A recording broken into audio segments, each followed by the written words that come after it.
ये असेंबली है, गांधी भून नहीं नुलाएं। असेंबली को असेंबली की तरह चलाएं, गांधी भून की तरह नहीं नुलाएं। कांग्रेस हुकूमत असेंबली चलाने में नाकाम, MIM अरकान असेंबली का वॉकआउट नुलाएं। आज असेंबली इजलास के दौरान अल इंडिया मजलिस इत्तेहाद अल मुस्लिमीन AIMIM के अरकान असेंबली ने वॉकआउट किया।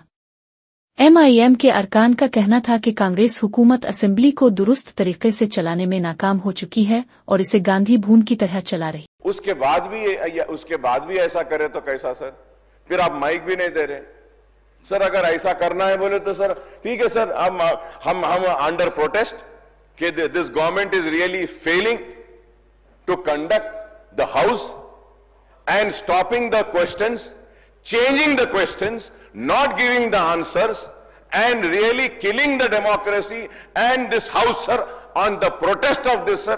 और इसके एहतजाज में हम समझते हैं कि ठीक है सर, हम वॉकआउट करते हैं सर। आप ये जरूर बोलूंगा सर कि ये गांधी भवन नहीं है, ये असेंबली है। असेंबली की तरह चलाइए, गांधी भवन को गांधी भवन की तरह चलाइए।